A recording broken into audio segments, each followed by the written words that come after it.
Ini aku tanpa maksud menafsirkan ini, aku boleh share nggak? Kemudian ini konteksnya ini konteksnya Adam loh ya. Jadi ini bukan beda konteks, di konteks yang sama di ayat yang tentang Adam. Kemudian kami berfirman, Allah, wahai Adam, sesungguhnya iblis inilah musuh bagimu dan bagi istrimu. Maka sekali-kali jangan sampai dia surga. Kelak kamu akan menderita. Pertanyaan gue begini, kata jangan sampai ini kan Allah yang ngomong, jangan sampai dia mengeluarkan kamu itu, kehendak Allah itu Adam keluar dari surga atau tetap di surga? Tetap di surga. Kehendak Allah itu ya, kalau Adam di surga tetap di surga, dia tidak akan menjadi khalifah. Jangan sampai, yang perlu digarisbawahi, jangan sampai Jangan sampai itu sebagai istilahnya itu alur ceritanya saja seperti itu. Tapi memang tujuannya memang Allah akan manusia untuk menjadi khalifah kok. Benar, iya. Benar, memang justru di sini menariknya. Gue kan nggak bilang khalifah di bumi salah. Gue nanya ini. Kalau kamu punya pendapat ini memang Adam itu memang diciptakan untuk di khalifah di bumi, oke. Fine. Nah, sekarang pertanyaan saya yang ini. Di sini Allah bilang jangan sampai dia mengeluarkan kamu berdua dari surga. Artinya kehendak Allah dia keluar dari surga atau di dalam surga. Kalimat awalnya adik itu bagus sekali. Sekali-kali jangan sampai, bayangkan itu ya. Sekali-kalinya itu penegasan itu adik. Justru ini kontradiksi. Ini kontradiksi. Tidak ada kontradiksi sebetulnya ya, kalau kita memang mau berpikir ya. Kemudian kami berfirman, wahai Adam, sesungguhnya iblis itu ialah musuh bagimu dan bagi istrimu. Maka sekali-kali jangan sampai dia mengeluarkan kamu berdua dari surga. Kelak kamu akan menderita. Ya, jadi maksudnya begini loh ya. Iblis itu diciptakan untuk menggoda Adam. Ya, Allah memberi contoh karena ya kisah Nabi Adam itu bukan hanya semata-mata kisah, itu ada pelajaran bagi kita. Kalau kita mengikuti iblis, maka kita akan menderita masuk neraka. Jadi Al-Quran itu bukan hanya sebatas kisah umat-umat terdahulu. Ada pelajaran yang dapat dipetik dari hal tersebut. Literasinya nggak seperti sekali lagi ya, Islam itu hanya bagi manusia yang berpikir. Jangan dipotong dulu. Kamu tadi asumsi. Bukan tadi ya, menjelaskan seperti itu. Dalilnya ini. Injil, tolonglah. Santai dong. Kalau jadi kayak kisah Fir'aun, dengar dulu kisah Nabi Nuh. Itu tidak semata-mata kisah, ada pelajaran bagi kita. Kisah Nabi Adam pun itu pelajaran bagi kita loh. Kesan saya bilang, fokus bagi manusia yang berpikir gitu loh. Udah cukup. Iya, makanya aku ajak kamu berpikir. Maksud kata jangan sampai ini, kehendak Allah itu menghendaki dia keluar atau tetap di surga? Ini saya nanya tuh jangan sampai ini maksudnya apa? Gini dulu, jangan sampai. Oke, silakan Anda buat premis dulu, silakan. Silakan Anda buat premis. Gue nanya ini kenapa ada kata jangan, itu kan berarti dilarang. Karena apa? Nanti lu menderita, jangan sampai keluar lu dari surga. Ini lu. Iya.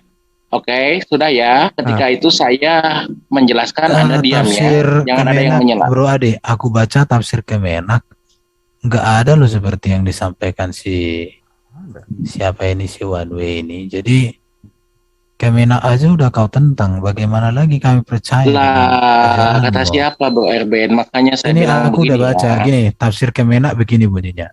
Untuk memperingatkan Adam tentang penolakan iblis. Kemudian kami berfirman, wahai Adam, sungguh iblis ini adalah musuh nyata bagimu dan bagi istrimu. Maka sekali-kali janganlah sampai dia berhasil menggelincirkan dan mengeluarkan kamu berdua dari surga. Ketahuilah, hal itulah yang menyebabkan kamu menjadi celaka. Nah, ini pertanyaannya, Nabi Adam itu dulu diciptakan di bumi apa di surga?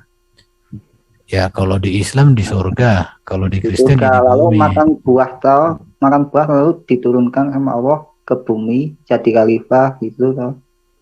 Ya nggak tahu aku kalau Islam. Jadi gini loh Mas Erben ya. Adik lanjutkan bro. Ya.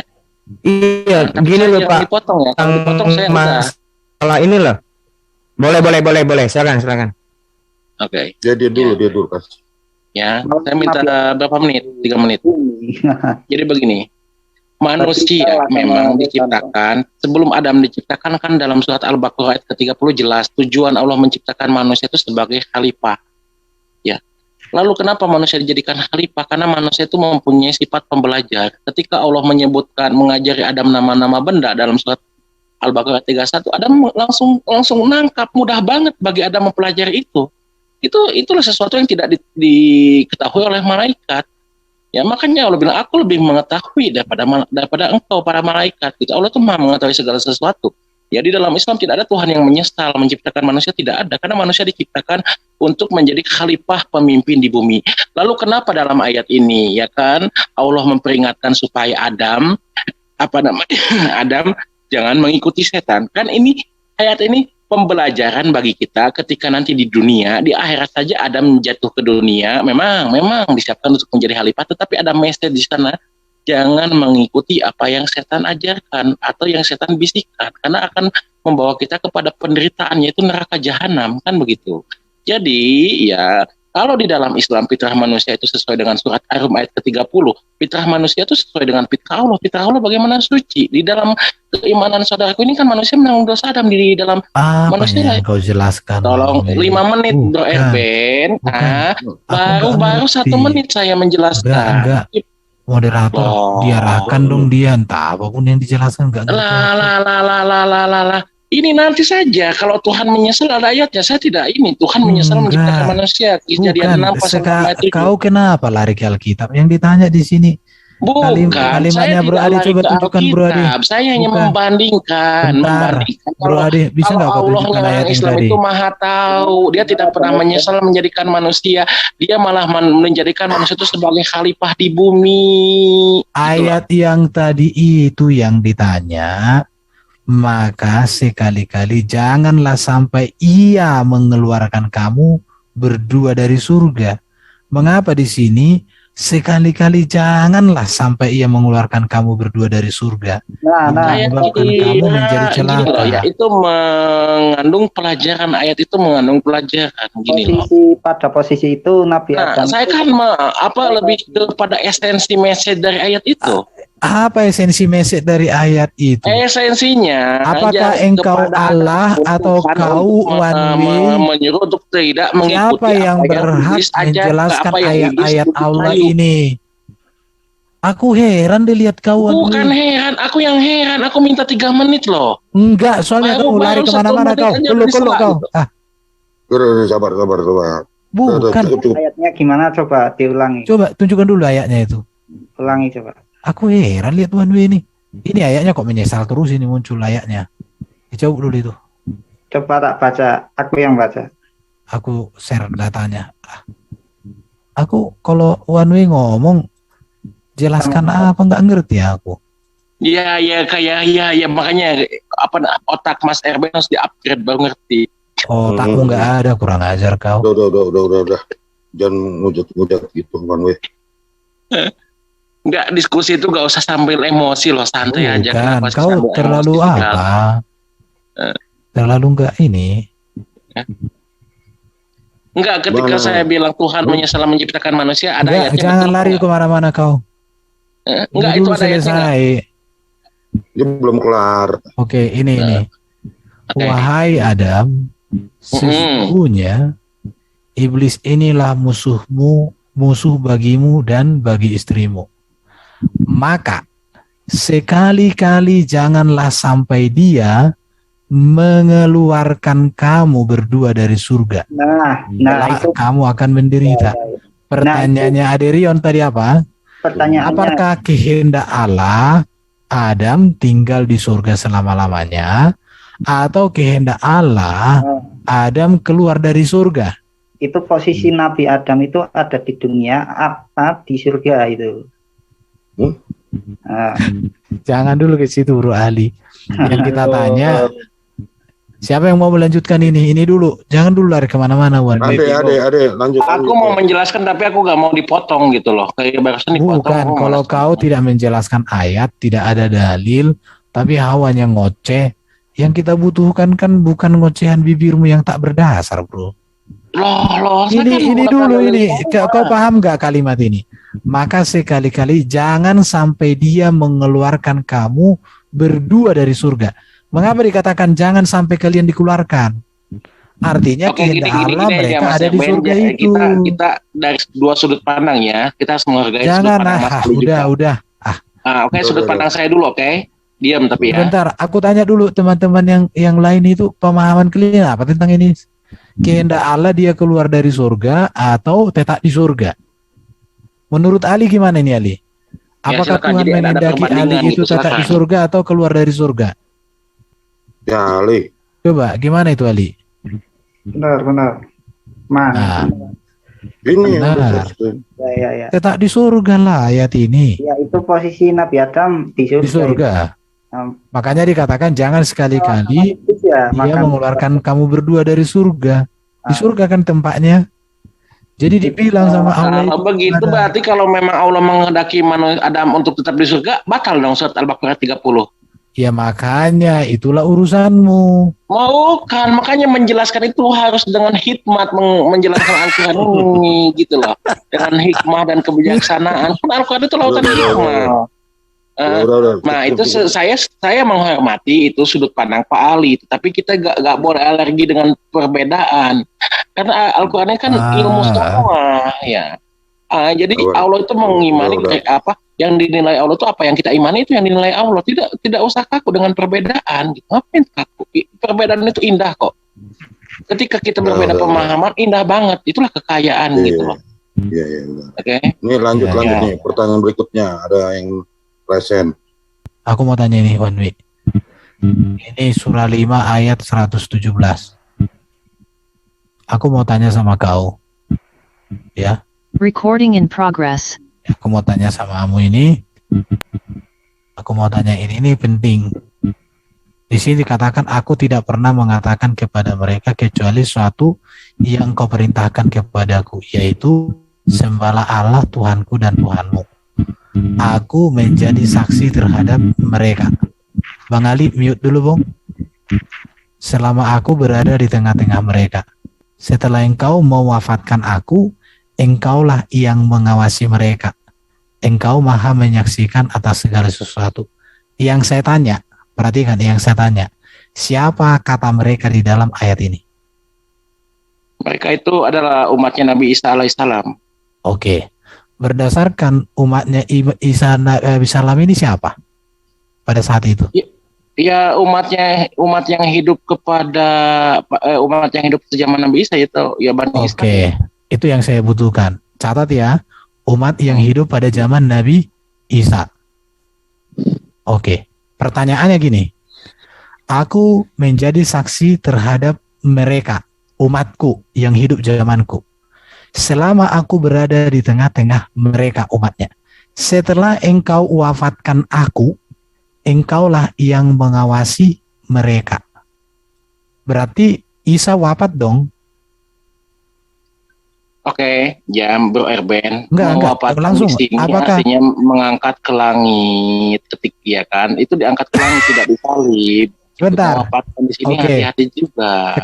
sekarang mewafatkan di sini diangkat ke langit gitu ya? Diangkat ke langit. Insya Allah Terus saya bertanggung jawabkan. engkaulah yang mengawasi mereka. Iya, kan Allah yang maha mengetahui segala sesuatu. Allah yang mengawasinya. Oh, mewafatkan itu mengangkat Bukan ke ayat-ayatnya engkau langit. maha mengetahui menyaksikan segala sesuatu. Semua nabi Mewafatkan itu mengangkat ke langit. Iya. Oh. Iya, karena yang Oke, disalib itu sebentar. bukan Isa, Aku tapi Yesus. mau cari mengangkat ke langit apa sih bahasa kamus Arab Indonesia? Tidak bisa mengartikan Al-Quran itu seperti gitu. Mas Enggak bisa Erben. juga.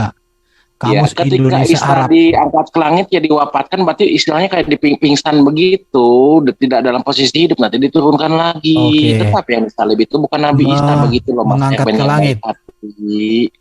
Betul. Sekarang Ada gini, dua coba pemahaman. sebentar. dengar dulu.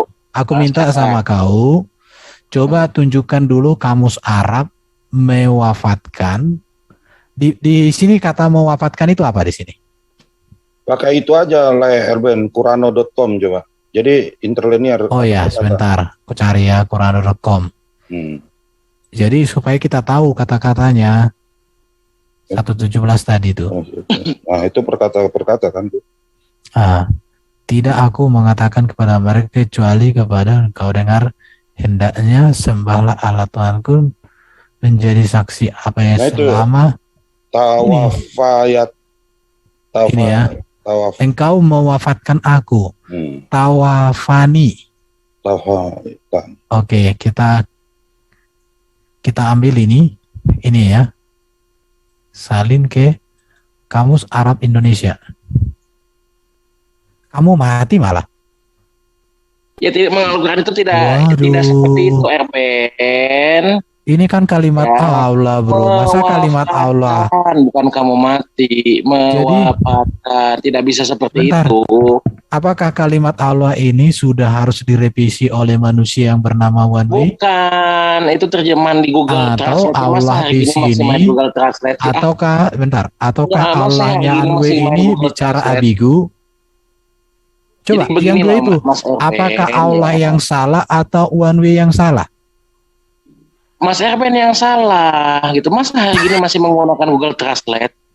Jadi pakai apa One Way? Ya, makanya diam dulu ya. Enggak. Ada dua pendapat. Dengar dulu. Makanya ada dua pendapat di dalam umat Islam kalau tidak salah. Ada yang berpendapat bahwa Nabi Iya, Isa jangan gini, jangan kalau tidak salah. Aku mau yang pasti. Jangan kalau tidak salah. Jangan. Bukan. Jangan bilang kalau tidak salah. Kasih yang pasti. Oke. Ada dua pendapat dalam umat Islam. Pendapat yang pertama bahwa Nabi Isa itu wafat di bumi, tetapi wafatnya itu bukan disalib. Kenapa? Di dalam surat Al-Rahman ya semua yang ada di bumi ini binasa. Dalilnya ada. Sudah cukup. Udah diam. Aduh, gua tuh malas banget kalau di sela-sela gitu loh. Pun masih bentrok sama kalian. Bukan, ya itulah keindahannya, jangan alergi. Lihat ya. Karena Al-Quran itu kan lautan hikmah, gitu nggak usah alergi. Kawan di YouTube, perhatikan ini. Teks itu tawafaitani. Ketika ini itu surat saya berapa sih? Berarti dari tadi kau nggak menyimak. Surat berapa itu? Kenapa aku tanya mereka di sini One Way? Jadi gini. Karena di sini kau tadi masuk kepada perangkap. Mereka itu kan murid-muridnya. Jadi kalau kau bilang bahwa Isa itu tidak wafat, berarti nanti wafat lagi, harusnya mereka pun di sini hidup. Karena mereka ini harusnya bukan aku siapa yang gini, bilang kenapa angkat Mas Erben, gua malas mau menanggapi dipotong mulu Bukan, aku kasih nasihat sama kau. Udah silakan aja jelasin aja dulu, nanti gua yang jelasin gitu. Aku kasih nasihat sama kau. Kamu belajar dulu yang namanya kritik teks sama teknologi. Qurano.com ini bisa ini, lihat ini. Yang membuat ini tentu ilmu akademinya lebih tinggi daripada kamu. Dan Qurano.com ini sejalan dengan Quran Kemenak ini. Cuma di Quran Kemenak tidak ada tafsir kata demi kata. Di sini ada. Saya masih ada satu lagi di handphone apanya. Ada juga kata demi kata. Interlinear. Udah diam gua. Oke, jadi enggak, saya sudah cukup One Way. Saya pikir gini. Jadi saya nggak bisa menanggapi gitu. Masalahnya kamu taki ya. Sekarang saya tanya sama kau. Sekarang saya tanya sama kau. Kau jawab dengan tegas. Dengan pendapat orang dong. Sekarang gitu. Gini, aku tanya sama kau. Jawab dengan tegas. Apakah perkataan Allah di sini tidak jelas sehingga kamu One Way? Jadi gini, kalau ini sudah jelas, mengapa lagi kau buyarkan? Begini Mas Erben, di dalam pemahaman Islam pun ada dua pendapat. Nabi Isa itu wafat memang wafat di bumi, tetapi sekarang ada yang berpendapat demikian. Ini ayat. Ini kalau engkau mewafatkan tetapi aku. Kan saya bilang, tetapi makna tersingkat dari mewafatkan itu apa? Mengangkat dia ke langit. Silakan teman-teman yang lain menantang yang lain, silakan. Ya. Udah, cukup. Lanjut nih. Pak Arjuna ajak. Aku mau nanya tadi yang Al-Baqarah 30 31 tadi dong. Bisa ulang. Arjuna. Ini kan 30 tadi kan One Way katakan bahwa di sini Adam belum diciptakan. Apa? Di ayat 30. Kalau ayat 31 Adam sudah diciptakan lah. Kalau ayat 30-nya belum diciptakan, memang begitu tetap bahasa Al-Qur'an Ya, itu. makanya aku tanya ini, belum aku tanya udah. Aku tanya di ayat 30 ini Adam belum diciptakan? Belum. Ah, belum. Aku hendak tau nggak hendak? Ya, Aku hendak menjadikan khalifah di bumi gitu. Adam belum diciptakan. Terus tiba-tiba di ayat 31 langsung Adam mengajarkan. Di mana diciptakan? Nah itu ketika Nabi Adam sudah diciptakan, ada ya kan, karena pertama tuh malaikat ketika Allah bilang. Dulu one way, aku tuh mau tanya. Itu kan ayat Al-Quran itu tersebar cerita tentang Adam itu di beberapa ayat. Contohnya dalam surat Sod ayat ke-72 juga sudah ada. Jadi itulah keindahan Al-Quran. Jadi kisah Adam ini tersebar bukan hanya di surat Al-Baqarah gitu loh. Bukan gitu. Tadi kan jadi bukan gitu. Jangan menjelaskan Al-Quran ke saya dong. Dengar dulu. Tadi kan kamu katakan bahwa di ayat 30 Adam belum diciptakan. Terus tiba-tiba di ayat 31 langsung Adam mengajar menyebut nama. Ayat ini di mana letaknya Adam diciptakan? Sepertinya ini kalau saya melihat ayatnya morat-marit gitu. Tiba-tiba ujuk-ujuk dari ayat 30 belum diciptakan. Kan saya bilang kisah Adam ini tidak hantah. Kan Anda bertanya ke saya gitu loh. Gini, jadi Al-Quran itu loh, keindahan Al-Quran, kisah Adam saja tidak hanya di surat Al-Baqarah tetapi tersebar. Gitulah keindahan Al-Quran, tata bahasanya itu. Jadi memudahkan untuk dihafal. Di ayat 31 langsung Adam itu langsung ada. Kan saya bilang, iya, ayat 31 Adam sudah diciptakan karena Allah mengajarkan nama-nama benda, tetapi kisah Adam tersebar tidak hanya di surat Al-Baqarah, kan begitu. Jadi supaya umat Islam mudah menghafal, mudah menghafal dalil-dalil. Jadi sengaja disebar gitu di setiap surah begitu kisah Adam itu. Jadi disebarkan di seluruh Al-Baqarah atau disebarkan di seluruh surah-surah itu? Disebarkan di seluruh dunia, bro. Itulah saya bilang ya, Al-Quran itu luar biasa indah banget. Atau di dalam surat Al-Baqarah itu ada 51 ayat tentang Adam. Bukan hanya di surah Al-Baqarah. Bukan di surat Al-Baqarah. Hampir seluruh ayat. Itulah cara Allah memudahkan. Di surat Al-Imran ada 21 ayat. Di surat An-Nisa ada 26 ayat. Di surat Al-Maidah ada 26 ayat. Di surat Al-An'am ada 31 ayat. Di surat Al-A'raf ada 35 ayat. Di surat Al-Anfal ada 15 ayat. Di surat At-Taubah ada 16 ayat. Jadi tersebar begitu loh. Itulah keindahan Al-Quran, luar biasa sekali. Makanya saya mengimani Al-Quran bukan buatan Nabi Muhammad. Berarti kisah Adam saja tersebar loh. Pandangan saya sih hampir di seluruh surat loh gitu. Sampai surat An-Insyirah ya ada satu ayat, surat Ad-Duha ada satu ayat. Jadi begitu kisah Adam itu bukan hanya di surat Al-Baqarah saja. Udah ya. Maksud saya gini. Jadi maksud saya begini. Jadi memaknai Al-Quran itu berbeda dengan Alkitab gitu. Kalau Alkitab kan apa namanya? Ini maksud saya begini. Berarti pandangan saya secara pribadi bahwa Tuhanmu mengisahkan suatu peristiwa itu tidak secara teratur gitu. Jadi bukan tidak teratur tetapi tersebar di seluruh ayat. Misalnya ketika kita baca surat ini ada kisah Adam gitu. Jadi istilahnya itu supaya memudahkan kita gitu. Itu luar biasanya Al-Quran gitu. Lo memudahkan gimana? Orang aja kebingungan. Coba kalau misalnya kisah Yesus waktu di ayat itu saja ketika Alkitab itu banyak, berarti tidak message dari kisah itu tidak dibaca lagi dong di ayat selanjutnya, di kitab selanjutnya. Berarti pesannya itu tidak sampai. One way, kamu bilang agar memudahkan. Ternyata saya bingung. Iya, supaya pesannya itu sampai. Kan sudah saya bilang, kisah Nabi Adam itu tidak hanya di dalam surah Al-Baqarah. Parah nih one way nih. Maksud sabar dulu. Ngarang saya kasih ya. Nih, saya kasih bukti ya. Gua share screen. Sabar dulu. Gua itu. Kita buktikan omongan aku itu betul atau belum. Kita cari di sini ya. Nih, lihat kisah Nabi Adam berapa ayat. Itu saya bilang ke Al-Baqarah ada 51 ayat. Udah. Terus nih one way nih. Gini loh one way. Maksud saya gini. Menurut kamu bahwa biar mudah dimengerti dan dipahami dan bla bla bla. Menurut Ya kamu, itulah Allah ntar tuh dulu, memudahkan kita untuk memahami kamu nih Al-Quran belum gitu selesai loh. ngomong nih gimana sih? One way. Kamu Itu nggak- lu tadi orang ngomong lu suruh diam, kasih lu ngomong. Nah, sekarang lu gantian dong One way. Gue dengernya kamu pusing jangan ini. nyerocos terus. Kamu dengar dulu saya ngomong. Kamu bilang tadi agar memudahkan. Menurut kamu memudahkan, menurut aku nggak memudahkan. Malah aku bingung gitu. Kalau mudah ya aku pasti nggak bertanya gitu.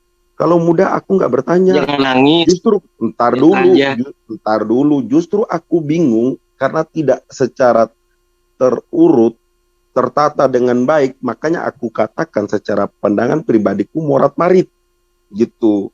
Menurut kamu ya kamu bilang mudah. Ternyata saya sebagai manusia juga tak mudah gitu, dan saya tidak bisa memahami dengan baik gitu. Karena menurut pandanganku morat marit, di mana ayat itu tidak berkesinambungan. Di ayat pertama ayat 30 kau katakan bahwa itu belum diciptakan, tiba-tiba ujuk-ujuk Adam sudah ada dan menyebut nama-nama binatang kan gitu. Itu kan tidak mudah bagi saya. Menurut kamu mudah, tapi menurutku tidak mudah. Jadi kamu jangan mengeneralis bahwa itu mudah, tapi menurutku tidak mudah. Kan gitu. Kalau aku mudah, tentu aku nggak bertanya. Itu yang pertama. Yang kedua, tadi di surat apa itu ya, yang dikatakan bahwa Tuhanmu itu sudah tetapkan untuk hidup di surga, lalu tidak menderita. Ketika tidak menderita, di akhir ayat itu ada dikatakan tidak menderita. Berarti kalau hidup di surga, tentu keinginan Allah untuk hidup di surga karena tidak menderita. Gitu. Lalu kamu katakan bahwa sudah di ayat 30 ini bahwa untuk membuat khalifah di dunia. Ini yang aku juga bingung jadinya. Kan begitu. Itu loh One Way. Kamu bilang mudah, tapi menurut aku nggak mudah. Itu. Oke, udah Pak Arjuna ya. Ya. Udah aku boleh nanggapin nggak? Aku mau share screen menanggapinya biar kalian tahu keindahan Al-Quran. Ini nggak perlu tanggapan, itu cuman gue tanggapin, gue jelasin ya kenapa Al-Quran ini begini, bukan nggak teraturan tetapi keindahan. Ayat-ayatnya tersebar gini, gue ajarin gini, letak-letaknya itu loh. Udah lo ngomong tadi. Enggak, gue belum puas lah jelasinnya. Ini kalian ini gimana sih? Udah Ini sekarang ya, One Way kamu bertanya aja deh. Kamu bertanya aja. Gue mau jelasin dulu tentang Al-Quran gitu loh. Ini ada yang resen ini bro. Tolong.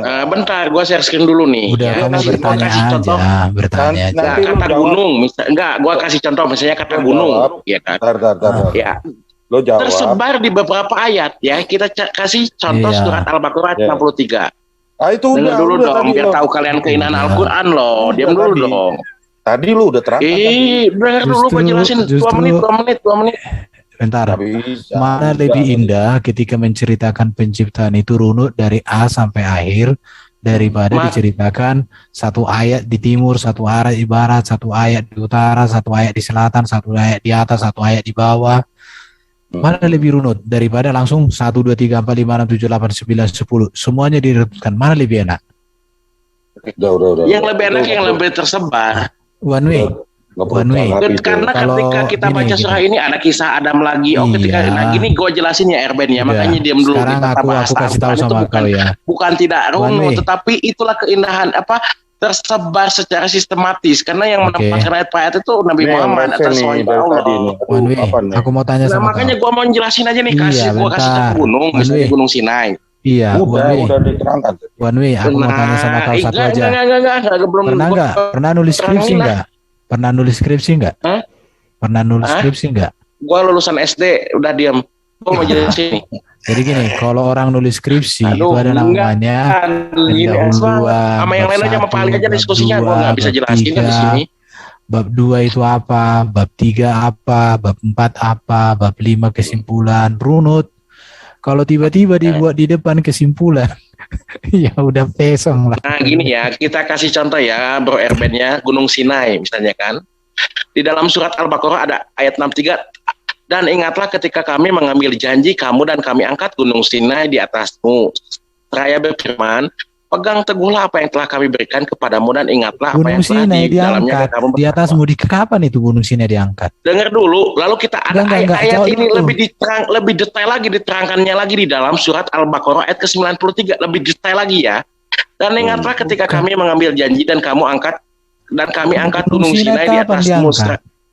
Itu Kapan? ketika Musa mengambil perjanjian apa Allah Gunung mengambil Sinai yang perjanjian dengan diangkat. kaumnya Musa. Gunung Sinai diangkat. Kalau kamu tidak mengimani mukjizat Nabi, udah jadi ateis aja Erben, udah. Bukan. Oke. Setahu saya ayat ke-93. Musa masa pernah diangkat Gunung dengar Sinai? dulu. Ini kan ayat 63 masih Gunung tetap. Sinai diangkat. Aduh Tuhan. Udah biar aja. Iya, kalau Anda tidak mengimani mukjizat, udah jadi ateis saja gitu. Oke.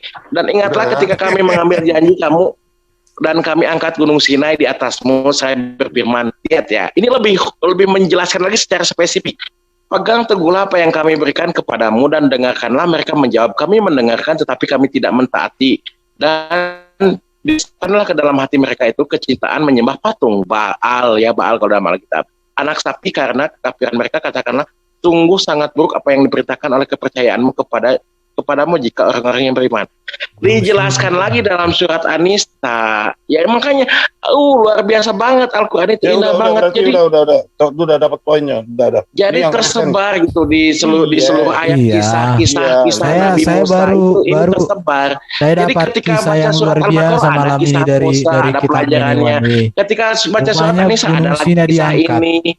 Iya, udah tersebar ya, gue tahu. Wih, Gunung Sinai diangkat di atas mereka. Oke, kita lanjut Di atas nih. bangsa Intinya Israel, kalau Gunung RB Sinai. tidak mengimani mukjizat, udah jadi ateis aja ya. Udah, Thank you. silakan. Masalahnya gini ya, saya harus tanggapi.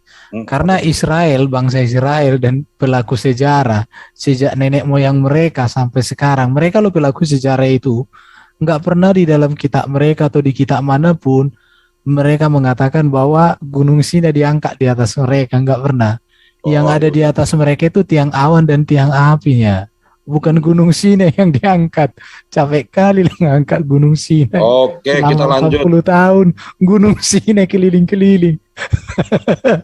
Oke, kita lanjut ya. Gunung Sinai keliling-keliling Pak Kaisar. 40 tahun Pak Kaisar, gak ketawa kau.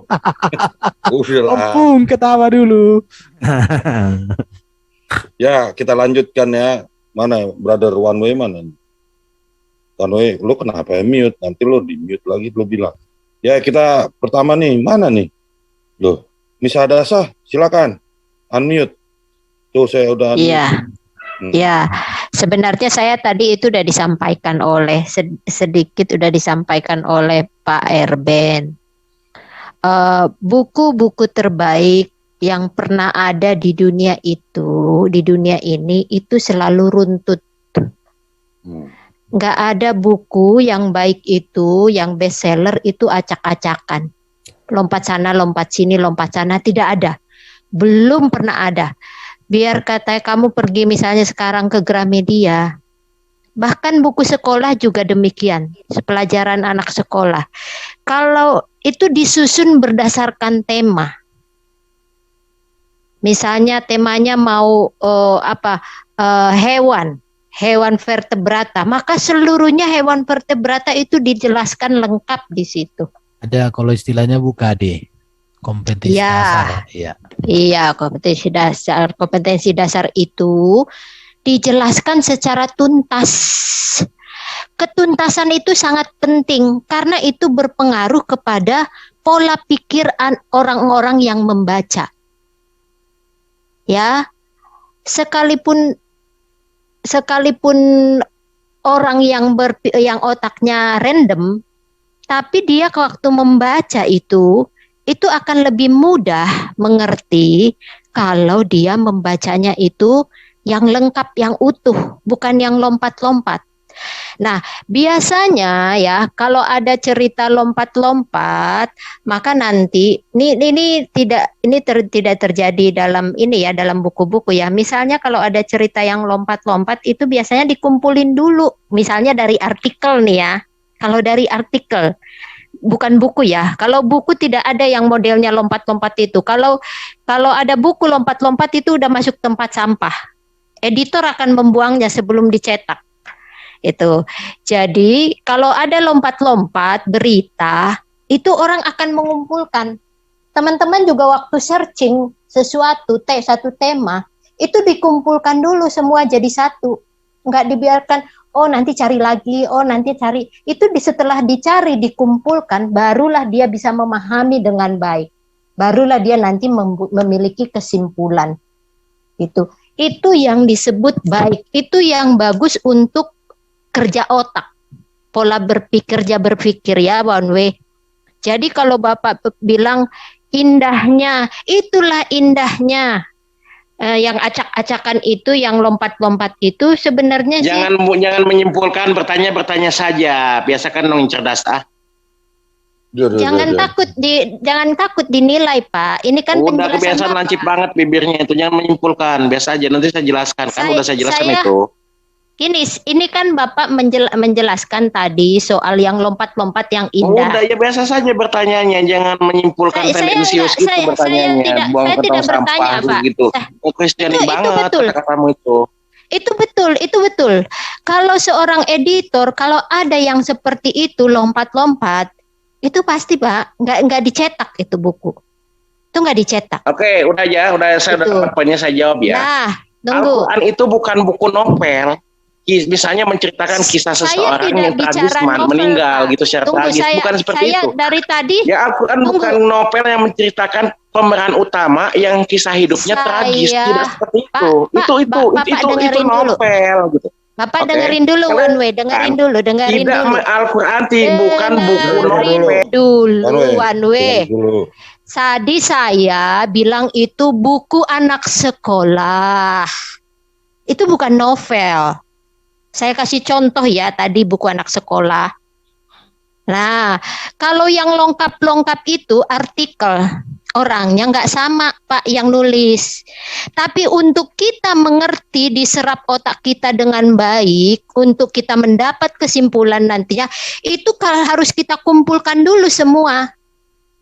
Baru kita baca ulang kalau sudah terkumpul. Artinya sangat penting kalau dia itu sudah ada di satu urutan. Begitu ya, One Way, itu untuk otak, kerja otak. Jadi indah-indahnya itu ya saya enggak tahu sebenarnya indahnya di mana. Itu aja. Oke, saya nanggapi ya. Al-Quran itu bukan novel yang menceritakan kisah seseorang ya, tokoh utama, tetapi tragis. Dia bukan novel seperti itu, dia merunut sekali menceritakan kayak novel kan, tokoh utama, tetapi tokoh utama itu tragis, mengalami kematian yang mengenaskan, bukan seperti itu. Al-Quran itu adalah petunjuk way of life, petunjuk untuk menjalani hidup. Kenapa ayat Al-Quran yang konteksnya sama itu tersebar? Karena untuk memudahkan, tidak mungkin satu manusia pun di dunia ini sehari baca semua Alkitab, isi Alkitab tidak. Ya, Al-Quran memudahkan kita, ya. Ketika baca surat Al-Baqarah ada tentang Nabi Adam, ya. Lalu kita baca surat ini ada tentang Nabi Adam, message-nya sama. Jadi untuk memudahkan, tidak ada manusia di dunia ini ya dalam sehari bisa hatam Al-Quran, tidak. Kenapa Al-Quran dibuat kisah-kisahnya itu? Karena yang meletakkannya itu Allah Subhanahu Wa Taala ya, melalui wahyunya kepada Nabi Muhammad. Letak ayat per ayatnya itu diperintahkan Nabi. Kenapa seperti itu? Karena luar biasa sekali.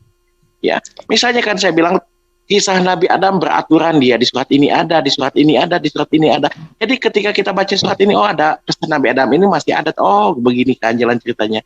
Ya, kalau kita baca surat ini, oh ada lagi.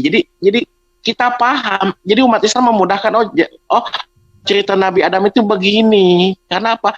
Kisah Nabi Adam bukan hanya di surat Al-Baqarah aja, tapi tersusun hampir di seluruh ayat. Jadi untuk memudahkan, ingat Al-Quran bukan novel. Ya, Al-Quran bukan buku, bukan yang berurut, bukan, tetapi Al-Quran itu adalah petunjuk. Allah memudahkan kita untuk memahami Al-Quran. Salah satu jalannya apa? Meletakkan suatu surat yang konteksnya hampir sama dan bertebaran di seluruh ayat surah Al-Quran, begitulah untuk memudahkan kita. Ya. Orang yang tidak berpikir silakan saja berpikir, oh tidak berurutan, tetapi kan Al-Quran itu pelajaran, bukan buku novel. Udah diulang itu tadi. Kitab suci. Ya.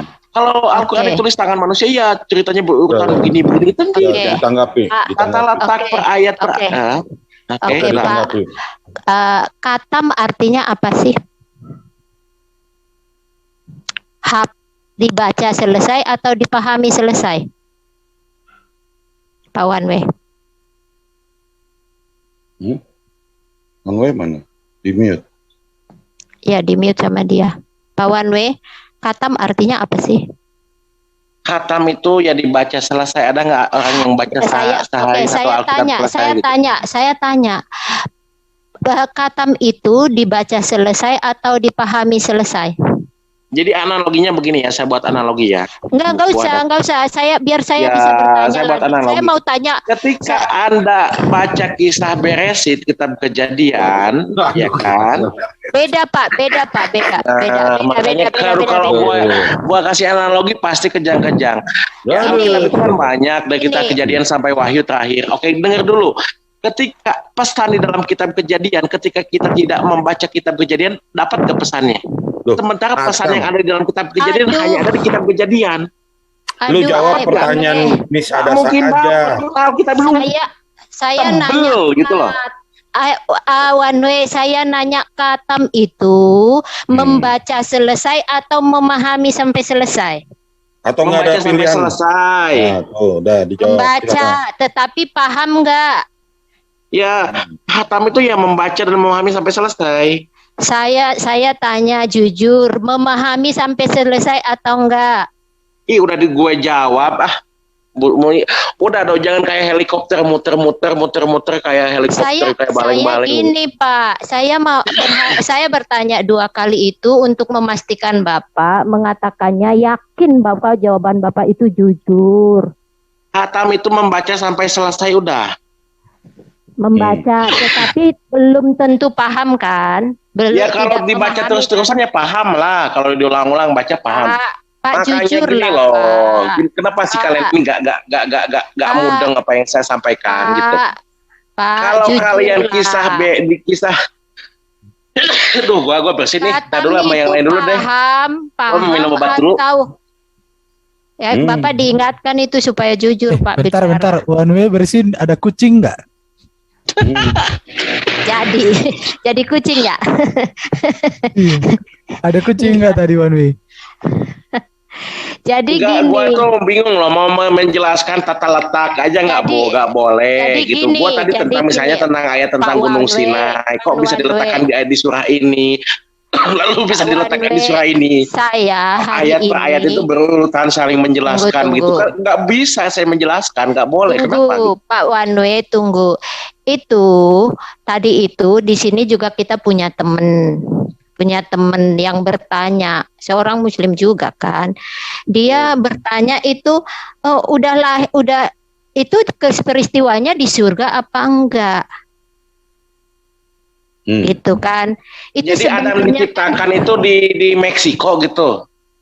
bukan Pak. Jadi untuk Enggak, gua memahami tanya Adam diciptakan di mana? Kalau di bumi itu di mana? Wanwe, bukan itu maksudnya.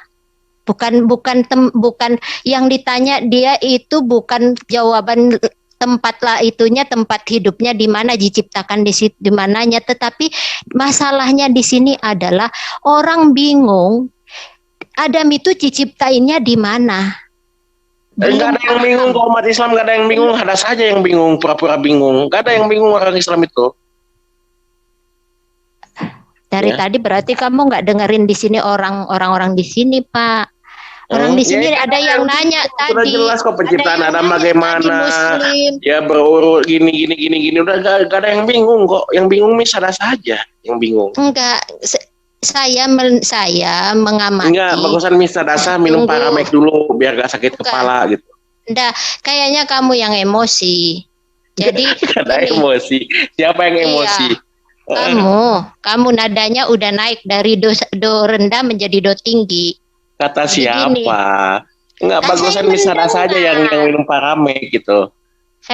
Tunggu, nggak usah kita buang-buang waktu ngomongin Paramek. Jadi gini Iya. Pak, tadi Ya kan supaya teman buah Bapak- Dasa nggak sakit kepala gitu. dengerin aja dulu saya bicara. Saya Pak sakit kepala kalau kamu potong-potong terus. Nah, dengerin. Tadi teman kita dari Muslim bertanya, sebenarnya itu Adam itu ada di surga apa di mana? Gitu. Itu kan sebenarnya pemahaman yang belum dapat, Pak. Kenapa bisa terjadi seperti itu? Karena tidak runtut. Itu loh Pak One Way. Jadi ketidakruntutan itu membuat orang nggak paham. Dia harus mengurutkannya lagi, baru dia bisa paham. Dia kumpulin dulu nih, dicomot dari surah ini, dicomot dari sini, dikumpulin, disusun ulang. Jangan memframing, bertanya saja, jangan menyimpulkan. Kok bertanya menyimpulkan sih gitu? Disusunkan. Enggak, Anda ini aneh gitu, bertanya tapi menyimpulkan gitu. Anda itu bertanya tetapi menyimpulkan kitab orang lain gitu. Bertanya, oh saya nggak paham ini. Kalau mau jelaskan itu bertanya, Anda ini menyimpulkan gitu loh. Pak, saya nggak membahas. Anda menyimpulkan tanpa ilmu lagi. Ya bagusan Anda itu bertanya kepada saya apa yang Anda tidak jelas, Anda bertanya. Ini yang saya bahas ini. Iya, dari tadi saya mendengar Anda itu menyimpulkan tanpa ilmu lagi. Saya memberitahu kamu sebagai manusia. Bukan memberitahu, kok memberitahu bukan. Anda ini bertanya saja ke saya, jangan memberitahu gitu loh. Saya memberitahu kamu Anda bertanya apa yang kurang jelas, jangan menyimpulkan. Kita orang disimpulkan tanpa ilmu lagi. Sebentar. Antara Ibu Misadasa dengan yang lain bertanya bagus kok. Antara kalian wanita, gitu. Biasanya wanita itu lebih banyak bicara kok. Di sini jadi pria lebih banyak bicara. Saya juga bingung. Aku heran. Bukan loh, dia itu menyimpulkan loh. Bentar, Wanwe, kamu laki-laki atau wanita sih? Karena menyimpulkan, dia bukan bertanya, tapi menyimpulkan kita orang tanpa ilmu gitu loh. Pak, yang saya simpulkan adalah pola pikir, cara berpikir manusia. Kok pola pikir? Saya kasih tahu Bapak. Siapa pola pikir? Anda itu menyimpulkan sesuatu, bukan bertanya itu tidak begitu gitu loh. Wanwe, kamu dengan wanita kalau wanita, heran aku kau. Iya benar. Aku kalau hadapi wanita biasanya aku kalah loh. Ini kau kalahkan wanita.